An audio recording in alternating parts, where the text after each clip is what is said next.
Why don't you use that voice on your podcast? Because I didn't have this mic on my podcast. Angela, that's what we need to get for her birthday. Hi everyone, can you hear me? Yep. Yeah. Yes. So Hazel asked me to introduce myself briefly. I'm here to launch the amazing body of evidence, but my name's Dr Ailise Bulfin and I'm a lecturer in English in UCD. My research focuses on how child sexual abuse is represented in contemporary fiction, and I have been lucky enough to collaborate with Hazel on many projects. We realise kind of going back nearly a decade now, which is hot.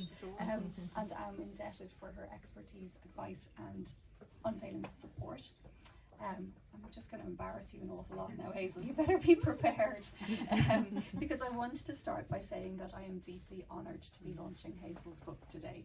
And that's even at the risk of using the word honoured, which is such a cliche.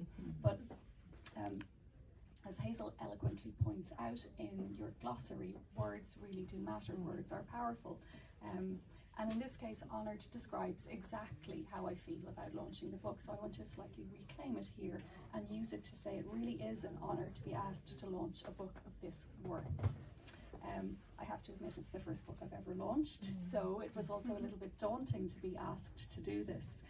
The responsibility that it implies to help send somebody's book, the product of all their creativity, their passion, their eloquence and their sheer hard work, to help to send that out into the world. But when I sat down to write my thoughts for the launch, actually, I have to say they just flowed. And the reason that they flowed is because Hazel is their subject, and it was just really, really easy to find good things to say about her and about the book itself, which was a pleasure to read, even though it necessarily describes some difficult experiences. I also feel you should really just be hearing from Hazel herself and the book, not me, but Hazel won't say all the good things about herself and me to this end. So that's the part that I can do. So I want to start with two things that stand out for me about Hazel, and I'm sure many of you here will agree. She is inspirational. I know it's another cliche, but it just is true. It's the word that I want to use. Back when I was moving into researching in this area, and that was a daunting thing too, I was lucky enough to be collaborating with Hazel and a research team, and she spoke at a seminar series we were organising, and her talk was just galvanising. I will never forget it. It conveyed so powerfully the need for urgent work in this area, and it has stayed with me ever since and kind of sustained me through the work. And I know your encouragement and your support have been inspirational and sustaining for so many other people. The second thing I wanted to say that's always struck me about Hazel is her amazing ability to bring humour to the difficult subjects that she writes and speaks about. But this is also part of the important work that she's doing, trying to make it easier for us to have the conversations that we need to have as a society about the still highly prevalent issue of child sexual abuse and sexual violence. Across life's challenging experiences, humour is often used as a coping mechanism to help us through the difficult times. So why shouldn't people who've experienced sexual abuse as children have recourse to it in the same way? Why should CSA always be the issue that's still too difficult and dangerous to be spoken about, that has to be flinched from and avoided? And I know I've had many conversations with Hazel and other people in this space about the pressing need to make CSA, in a sense, ordinary. I don't mean ordinary, what I mean here is ordinary in the sense that it is still a very common experience. I don't mean to minimise it in any way, but it needs to be ordinary enough to broach it in everyday conversation, like other difficult issues that people can talk about, and draw strength from these conversations and that kind of collective solace. If we don't find a way to do this, we can't properly support people who've experienced abuse, and we can't create effective strategies to prevent it. Which leads me back to the book, and one of the key strengths of Body of Evidence is ability to do just that. As Hazel puts it in her preface, why do I share these experiences? For two reasons. So you who have had similar experiences won't feel alone, and so you who have never experienced these things get a glimpse of what it's like. And that sharing is not an easy thing to do, and all the more valuable for that. And so now I'd like to talk a little bit more about the book itself. So my initial thoughts when I learned its title were that it would be an account of the effects of abuse on the body. As Hazel evocatively puts it, the body of an abused woman as a crime scene. And though this is not actually a metaphor, because it's actually, it's actually a literal description, it's still a linguistically striking way of articulating the effects of abuse, which does that good work that literary texts can sometimes do. It can defamiliarize something that we might be a little bit inured to and make us see it with fresh eyes, kind of provide a powerful and fresh way to make us realize the harm of abuse. And that is such valuable work. Another highly effective and affecting description that stood out for me and that communicates in this way as well was Hazel's metaphor for when the effects of abuse become overwhelming, of the sense of insects buzzing in your body. And it just communicates, I think, more than, you know, a dry, maybe scientific account of trauma can do. It communicates so much more than that. But there's even more to Body of Evidence than this. As I read it, I realised to my delight that it's also about Hazel's healing and breaking the cycle of abuse, as she puts it, though not in a straightforward or linear way, as she clarifies. And Hazel documents this through the really striking structure of the book. Each chapter focuses on a different part of the body and communicates not only the experience and aftermaths of the abuse that it suffered, but the ways the different parts of the body made their recovery. The painstaking work of self-healing which Hazel undertook, back to taking pleasure and joy in that part of the body, through, for example, the intimate joy of breastfeeding her beloved children. And woven throughout the structure of the book, of course, also is Hazel's trademark humour, not to mention astute and often necessarily acerbic social commentary. So, at the end of the book, we realise that the book is all about the ways that the body has persisted and been renewed. As Hazel puts it, creating new memories with various parts of my own body is many things. It is a reclamation, it is a healing, it is a catharsis, it is a triumph. There's so much more I wanted to quote from Body of Evidence today, but Hazel's going to read for us, so that will be okay. From its wisdom, solace, honesty, facing difficult experiences head on, and not offering false hope or over easy comfort, but still offering a way to live in the aftermath of the abuse that is inspiring. Sorry about the cliche again, but it is inspiring for all of us who face difficult situations across a range of life experiences, the moments where we too can feel, with Hazel, like a victor. That seems like a good place to end, but there's one more thing I wanted to say. The biggest takeaway for me from the book, and the note that I want to truly finish on, was the overwhelming, palpable sense of Hazel's love and cherishing of her daughters, and their amazing achievement of breaking the cycle together. The most amazing humans I have ever encountered, Hazel writes. Their love for me and for each other sustains me like nothing else could.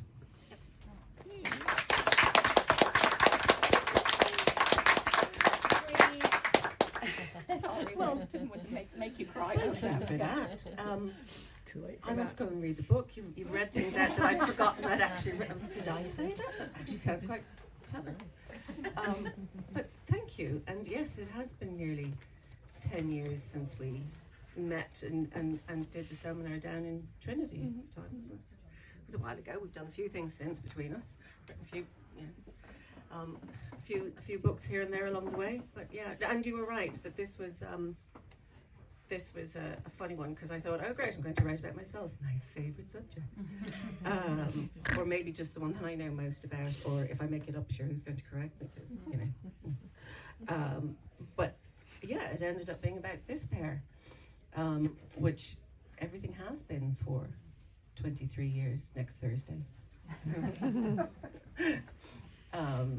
And yeah, that's the bit that surprised me, I think, was that although I thought I was going to sit down and write a book about myself, I did, but they crept into every chapter, and so did cycle breaking, and so did the healing bits, and going back, and because I think when you're doing something you don't realize you're doing it, and to go back and go, oh yeah, I remember that particular incident, and I've come so far from there now. And I think I write in here somewhere that hope is sometimes just a load of bollocks, because it's like a promise that's not going to keep itself. So sometimes you'd rather not have hope and someone just tell you the truth. You know, yeah, your leg's falling off, I'm sorry, your leg going to grow back. All right, okay. Rather than if you pray to Holy God really hard, it'll come back or something.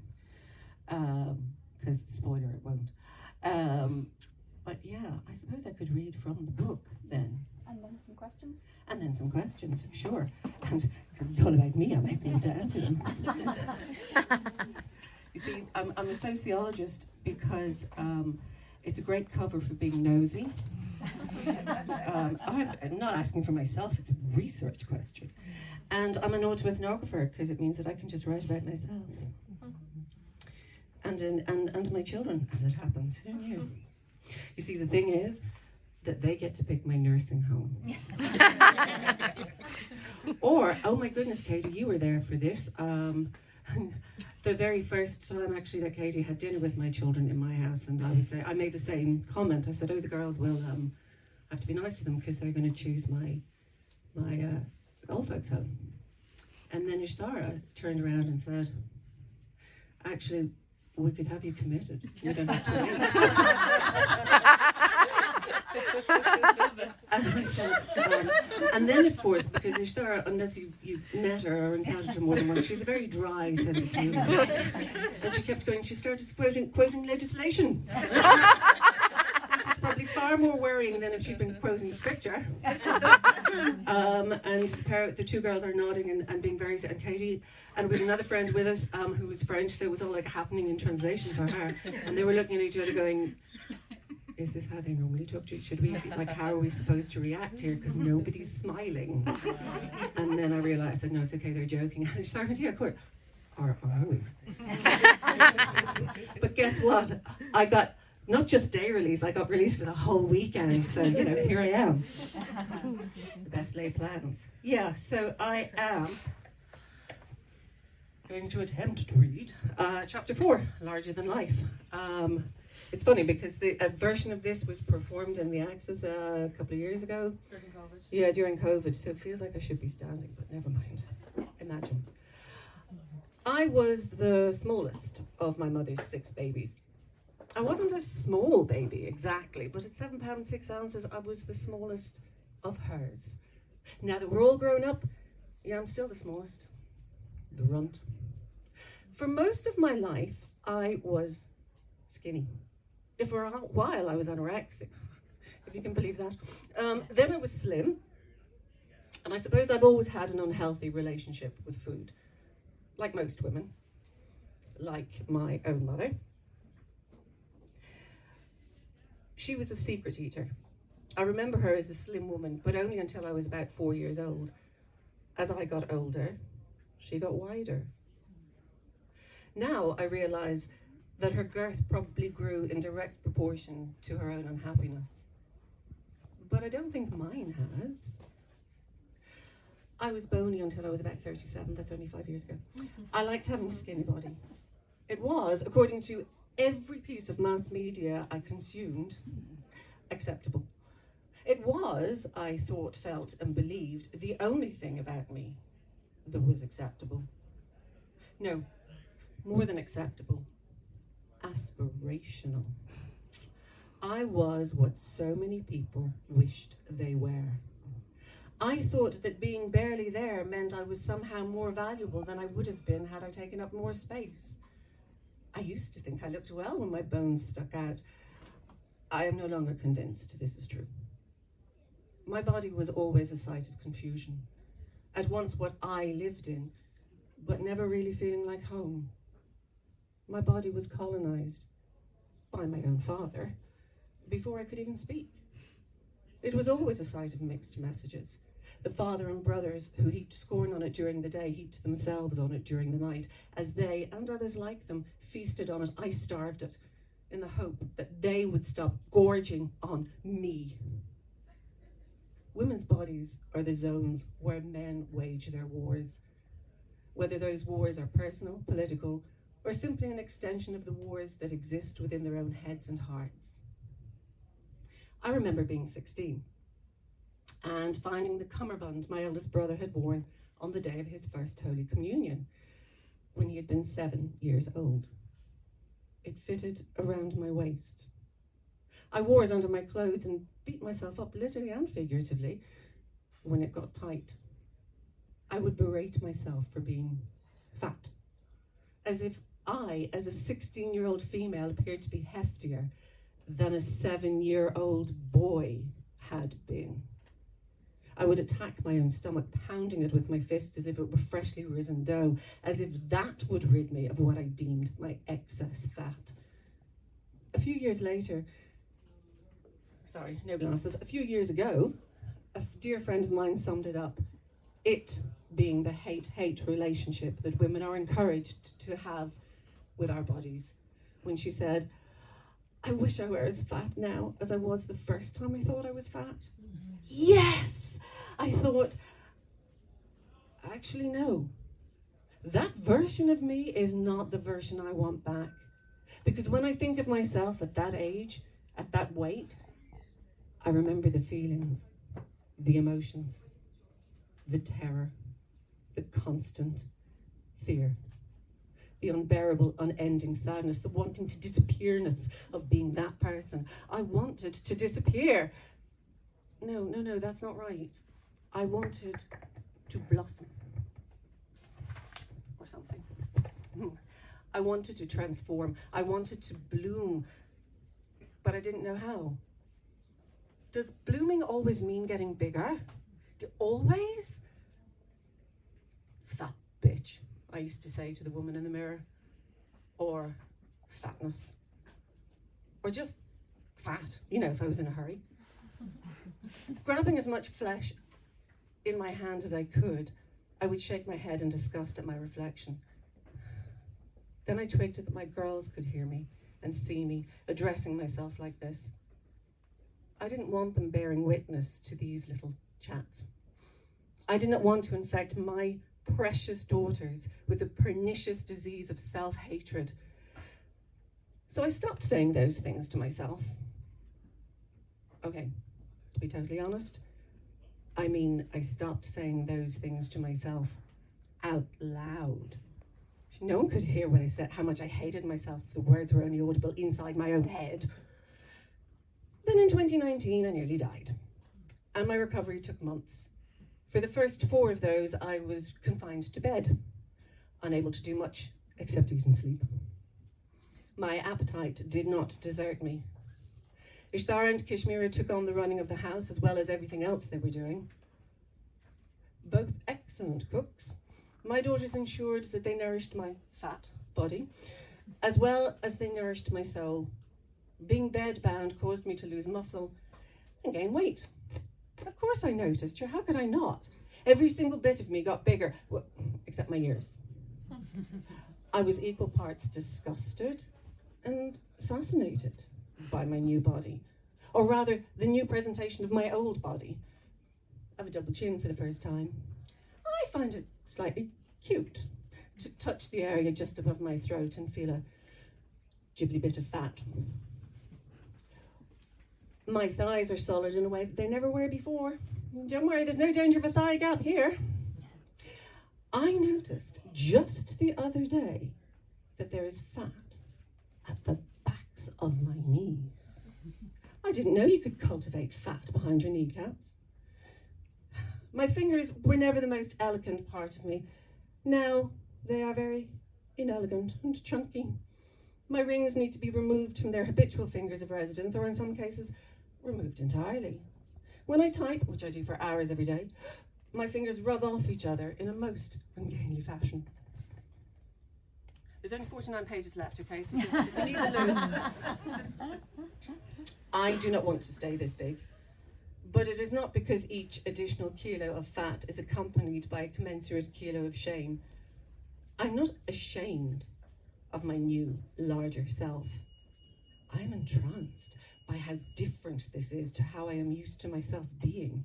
I want to lose weight because I'm uncomfortable, but physically uncomfortable, not mentally or emotionally.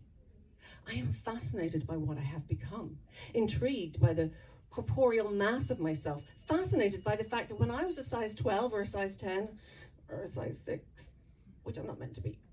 I hated myself more than I do now. These days, I do not hate my body. I want to celebrate it. I want to celebrate what it has come through, the tale it has lived to tell, some of which are etched on its skin. Despite the odds, I want to honour how it has managed to manoeuvre me to and through half a century. And of course, the warrior in me wants to clarify my first half century. When it comes to shedding kilos, the maxim eat less, move more springs to mind, and it is oversimplistic and ableist, of course. But there is an element of truth in it. I eat healthy food, but probably too much of it, which means my calorific intake is possibly more than I require, and that leaves the movement piece to be confronted. Oh boy, that's a hard one. I do hard things, but I avoid this one like the proverbial plague. I'm neither an athlete nor a dancer. Weight does not, however, magically drop off. Muscles do not magically tone themselves. I am going to have to move myself on a very regular basis so I don't seize up. I'm going to have to learn to inhabit my carcass, to become somatically whole again. I will need to find a way to move myself on a regular basis that I enjoy. I want enjoyment of my physical self to be the rule rather than the exception. I want to return to a point where my body is comfortable, where moving is no longer cumbersome, where my gait is not affected and my fingers are no longer pudgy on the keyboard. While I claim no shame, I will confess to a wee bit of vanity. I want to fit into my beautiful clothes again. Most of the clothes I grew out of, I gave away, but there are a few left that I wistfully stored in anticipation of wearing them again. Sidebar, saris are one size fits all forever. For all that it's different, however, it is still my body. I'm grateful that it works so well. I'm grateful for the chance to start a new relationship with it. I know how lucky I am that despite what it has been through, it still functions. I will become somatically whole again. I will reclaim the joy of my physical self that was robbed from me. I will learn how to inhabit the crime scene. I will learn how to make my body, which was such a delighted home to my children, a delighted home to myself.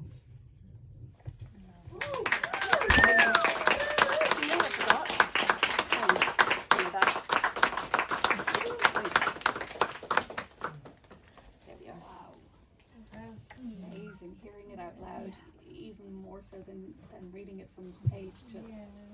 And I suppose because it is such a visceral book, hearing it out loud is really, really something. And thank you for that. Your indulgence. There's more, I can go on. I have a couple of questions, if that's okay. Sure. The first one that struck me was that it is different to your previous book, To Gullible's Travels, Yes. which was more of a traditional memoir. And I wanted to ask you about your inspiration for the way you structured it. Okay. Well, the idea for the book came about because I give a lecture to medical students in Trinity every year, and it's about the long-term effects of child sexual abuse. And they put up with me or pay attention or whatever because I've got the academic bit, so I can say so and such a body in whatever year said such and such a thing. But then I can also say, and in my own personal experience, X, Y, or Z, you know. So that gives me, I suppose, credibility in both areas. And I think the last time I was, actually I've just remembered, the first time I gave that essay, the first time I gave that lecture, I was sitting down and I talk to myself out loud all the time because then I know someone's listening. But it's okay because the only time I need to worry about being signed in anywhere is when I laugh at a joke I tell myself because I haven't heard it before. Apparently that's the only time you need to worry. So, but I sat down and I said, right, okay, what am I going to say to these medical students? And Kashmira said, be kind. And I thought, gosh, that's a really good place to start. So I did. Every year when I give that, I say, Kashmira said, to start with, be kind. So revising that and updating the references one year, I thought, I wonder if this could be accessible to more people, because I always get emails afterwards and people say that was interesting and whatever.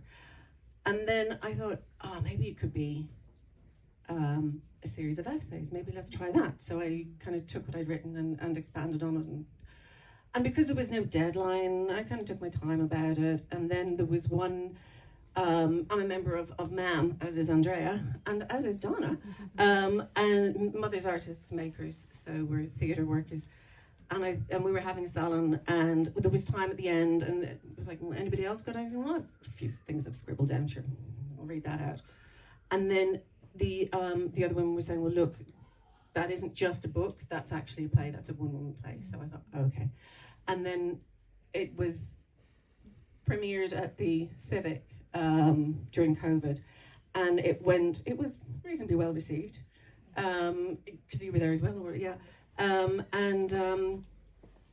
then I thought, okay, well, we'll write the book and see where that goes from. And I had it very linear because the lecture is linear. I started at my head and finished at my feet because that's how it goes.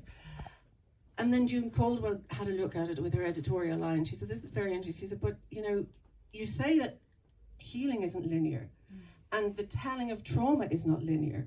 So why is the book in such a linear format? So I just literally did that thing that every fiction writer does, and I never got a chance to do before because I didn't write fiction. And I put all the chapter numbers on post-its and just shuffled them around and went, right, that's the order of it then, more or less. So that is what it is. So it's all a surprise to me, actually, what order they're in. And how about, I was talking about the hard work and creativity that goes into writing. Is this on? What about your process in more detail when you sit down to write? What's that like for you? It's agonizing fun because I love to write, because I wouldn't do it otherwise. And I will often have a line that comes, or a memory that comes, and think, actually, yes, no, that would be, I want to write about that, I want to. And of course I come to the page thinking, I know exactly how this is going to turn out, and it doesn't. I thought there was only fiction writers who got led astray by their characters and all the rest of it. But when you're writing something and a memory comes, or that something more about the memory returns to you, and you think, yes, there was more to it than that. Or looking back as an adult's eye with a child, looking back at a child's experience with an adult's eye, you think, no, I can see what the other adults were doing. I understand now the look that was exchanged, or something like that.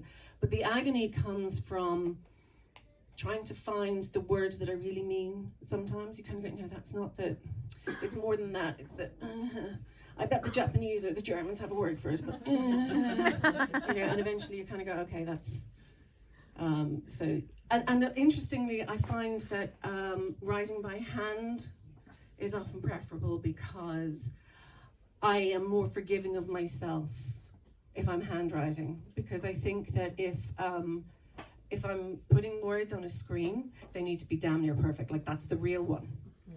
But if I'm just on a page with a pen or a pencil, then it's allowed to move beyond structure, or move beyond the structure that I think it should have. Become a mess, in other words. That's the kind of the personal element of it, but you're also a trained academic researcher, and that shines through as well. Did you do a lot of research for the book, or did you already have it from the PhD? There were some rabbit holes that I went down. Yeah, absolutely. But from writing that I'd already done, and like you say, from having done my PhD in the area of trauma and child sexual abuse, it also meant that I had interviews from other people that I knew, okay, this isn't just me, there are other people who've said the same thing, so it's not just, and it's really funny because my favourite chapter is, I think it's chapter 5, but I don't know since I messed all the chapters up, and it's exactly one line. You know the one, don't you? Like that one. And you see, that's what's interesting, because June didn't like it. She was like, well, that's a bit of a cop-out. I think you've got a lot more to say now than that, and go back to it, and because it's on the face of it. I do like a good pun. Yeah. So there's, all the chapters are actually puns. Now, I'm saying they're puns. I'm not saying they're good. I'm just saying. So this one is called On the Face of It. And June was saying, yeah, but there's a lot more about faces, and the face is the first thing that you see. Better tell them. The Yes, I line will. as well. It says, it's chapter 10 now. It's chapter 10 on the face of it. And it is, it's one line, just says, I hate my face. And a lot of people kind of, like you know, and June was saying, come on now, that's a cop-out. There's an awful lot more. People want to know why. And I was going, yeah, maybe, okay. And I went back and I thought, yeah, there's lots of things you can say. But what was interesting was that some of my early readers who also have histories of abuse were saying, that landed, that was perfect, just leave it as it is, because to us, it's a code that we understand. There's no explanation. It needs no explanation. And yet, if you know what, if you want more, well, the world has my email address, Google me, I'll tell you. But, you know, for now, for that's enough. Yeah. Yeah, it's just that people love your face as well, so that's why it seemed, you know, a They little probably love the back of my head more, but I don't know. harsh to yourself. I'm leaving. So you mentioned that the book arose out of a lecture that I think you've given multiple times, so that it was in some senses well known to you, but were there any surprises for you along the way when you were writing it, when you went down those rabbit holes or into unexpected places? Yeah, I was really surprised at how Ishtar and Kashmira showed up in, I think, every chapter except the one about my face. They're not in that one. And actually that's really funny because she looks like me and she looks like me and they're gorgeous. And I don't know how that happened. You rattle the gene bag and you never know what you're going to get. So there was that, and there was also that sometimes in the writing I would find that I would remember something in much greater detail than I thought I would or thought I had, or I would make connections even between episodes, you know, things that had happened and they were suddenly making sense on a very different level. And I thought I was prepared for whatever was going to come up. But no, there were, you know, because life is fun and your brain likes to take the piss. And there were a couple of old memories that I hadn't remembered for a while. So, and one or two quite interesting flashbacks, but they were of the variety that just kind of went, oh, okay, now I have information that I didn't have before. Carry on. Yeah, they weren't as devastating as I think early flashbacks can be when you haven't experienced them before and you're kind of, what the hell is going on? So yeah, that was probably the surprises, I suppose. Yeah, in the writing of it. Yeah. So tricky material to deal with and to write, to get down onto the page. And I was wondering then if you might have any advice for anyone who was considering doing something similar. What would you say to them? Get a real job. I would say it's going to take about 5 times as long as you think it's going to take, especially if you have ADHD. And it's going to go places you never expected it to go, even though you know the material literally intimately.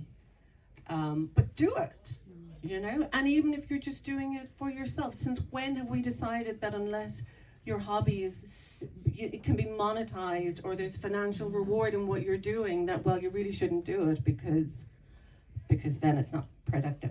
You know, let's just shun capitalism for a little while and kind of go, I'm doing this because it's good for me. It's fun for me. Like blowing bubbles. Yep. It's fun and it's like my art. I love art supplies. Sorry? And take your class on how to put it together. Take my class on how to put what together? Bubbles? I can do that yeah. Yes, and that is very true actually. Learning to be open to new ways of doing things and yeah, literally mixing things up a little bit. So yeah, if you want to do it, just come and do it. Great advice. That's all I have for you in terms of questions, but I would guess that there might be a question or two out on the floor if anybody would like to ask anything.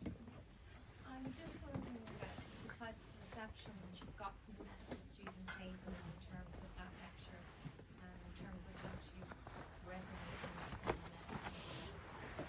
in the It goes down reasonably well because I say to them that if they'll stay till the end, because nobody, you know, we all, and people have other places to go and other places to be, but you kind of feel like you've you've lost them when they get up and leave. So in order to keep as many bums on seats, to have as many bums on seats at the end as there are at the beginning, I promise if they stay, I'll talk about orgasms. So they stay. It's great. But obviously, because as ex-Catholic, we don't do that.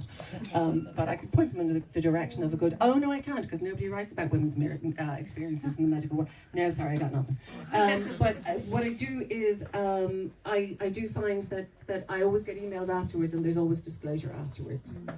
But you know, you expect that, and sometimes people just say, well, what do I do with this, or will this make me better or worse at my job, or you know.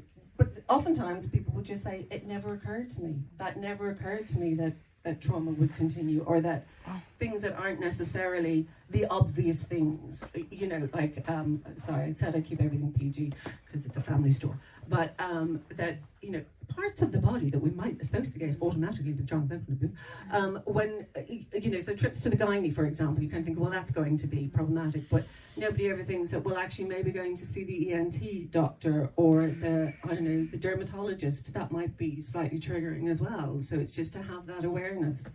So they do, and what I always say to them is, treat everybody as if they have a history of sexual abuse, unless they tell you otherwise. You know, to kind of flip that script slightly. So yeah, it comes back to what the advice that Kashmira gave me the first time I sat down to write that essay, which was, be kind. Yeah. I have a question for Hazel.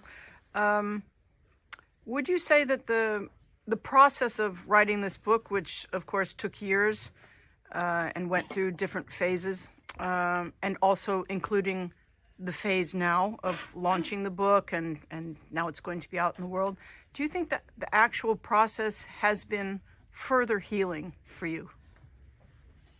That's a really good question. I should have expected that one. Especially considering that much of the book, certainly the last putting together of the book, happened in your spare house in Orleo. Catherine, thank you for that.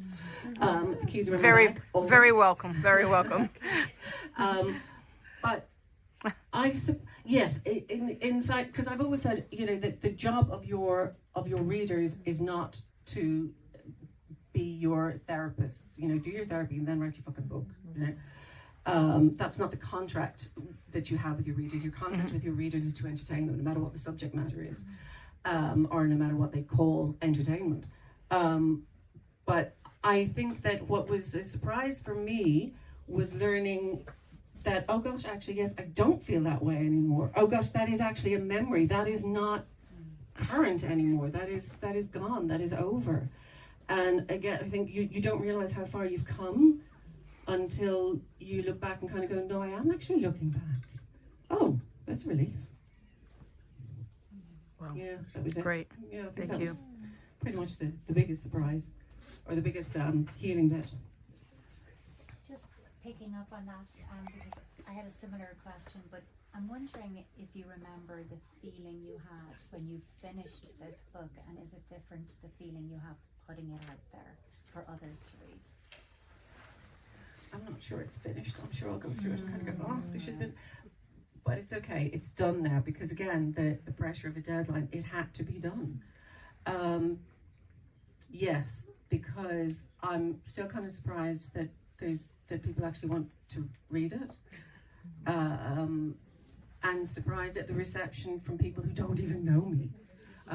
You know, I've had a few messages in the past couple of days, and I've been quite shocked, because I'm kind of, no, I definitely don't know who you are, and you've just read this anyway, and you want to, you know, continue on. And there was there's someone I know who is very dyslexic, and she got an early copy of the book, and she said, it's going to take me a while. I said, I know, I just wanted you to have it because, you know, you've known me for so long.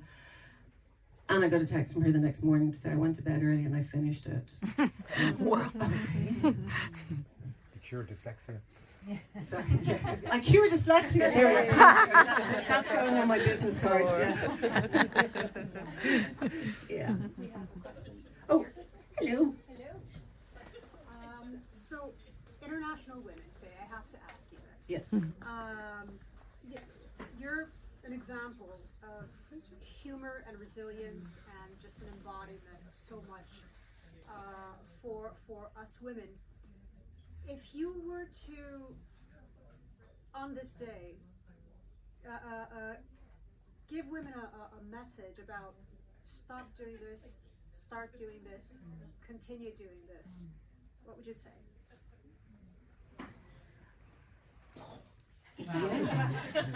You hit it there. Ask for a sports question. Yeah, go on. Yeah, go on. Well, it's really interesting because I don't think it's my business to tell anybody what to do. But if somebody were to ask,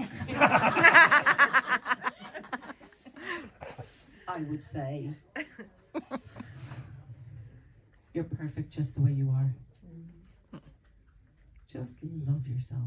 And that's the other thing, because I bought into that crock of shit for so long that in order to love other people, you had to love yourself first. And I was going, that's a great idea. Where's the self-help? But there fucking isn't one that says, this is how you love yourself. And I remember actually asking a therapist, I started with a new therapist, I said, here's a question for you. And she asked me not to come back. And she really did. No, she actually did. I kept the email. Yeah. I went, well, because I'm wondering, how do I love myself? And I don't know, I thought afterwards, did she think I was asking her how you masturbate? Because I have that one down. But, I just thought, well, how do you figure that out? Oh God, have I embarrassed my children? Yes!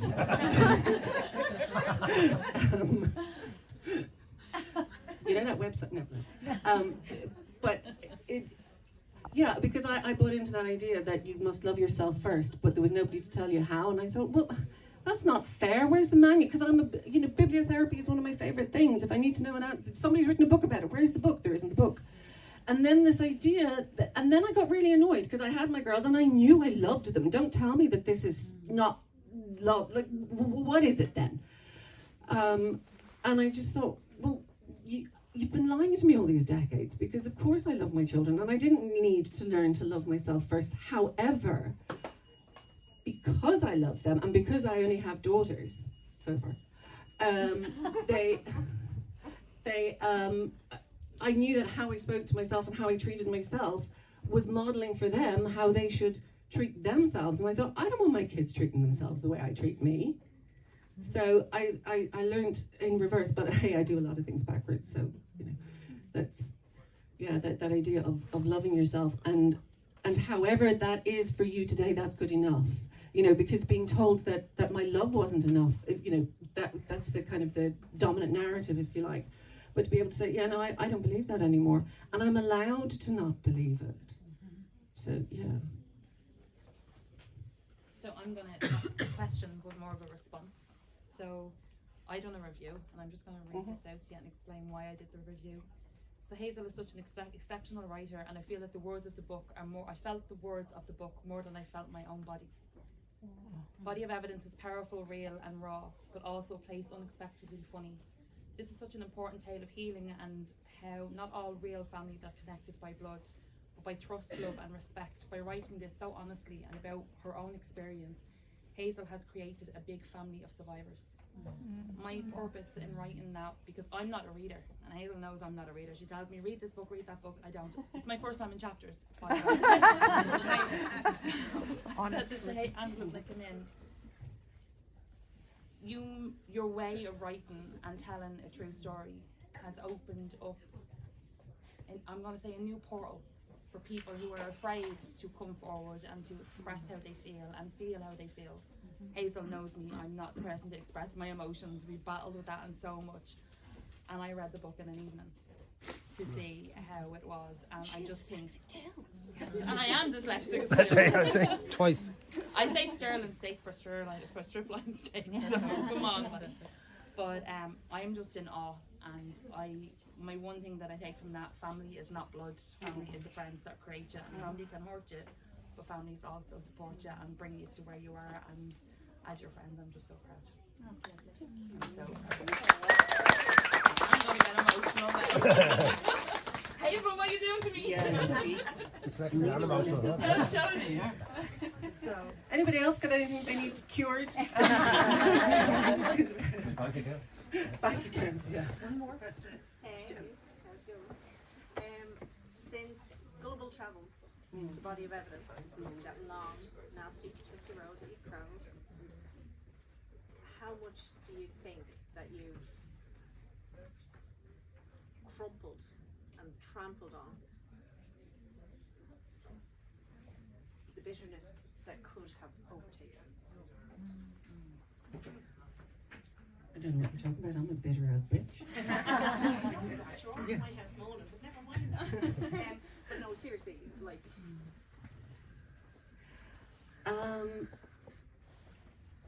I think because I'd rather be defiant than bitter. That's what I mean, it hasn't overtaken. No. How much do you feel that you've blossomed? I don't know if I've blossomed. I know that I've learnt a lot in the past. I mean, it's 10 years since Gulp Travel. Well, 9 and a bit years since that was published. And I know a lot more, obviously, about things like maternal narcissism and the damage that that does. And I question things a lot more. You know, I have a few more degrees now than I've done. So I've done a lot more reading and a lot more understanding. And I think, I don't know how, it just, I don't know that bitterness would be fun. And I think that's what guides me. I mean, I've raised the girls and I've always said to them, look, only do something if it's fun, and when it stops being fun, stop doing it. So, you know, I don't think being bitter would be much fun. The shine would go off it really quickly. And it probably gives you wrinkles. So, yeah. I think that's it. I don't think that it was necessarily a conscious choice. I just think I always want to have fun. Girls just want to mental rights. Yeah. So, any last questions? Yeah. It's not a question, more just a comment phrase, just an acknowledgement of today's publication, but of the work you've done over the years to make so many professionals more comfortable with the uncomfortable, particularly for vulnerable children. So just to thank you, Hazel, for that.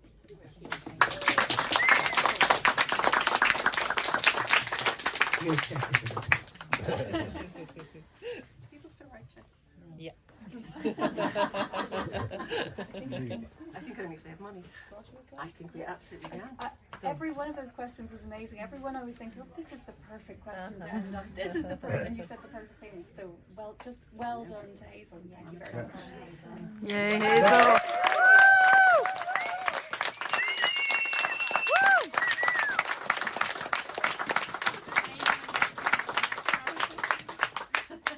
Well, if you're going back to Portugal, like, we don't. I have to write a book. Oh, that's the deal, is it? Yes. Okay. All right, okay. Yeah, no pressure. Yeah, You're going to be signing. I will be signing. All my pens are in the car. I know we feel it. I knew you would. I knew you would. Do you want your books? I'll provide a pen.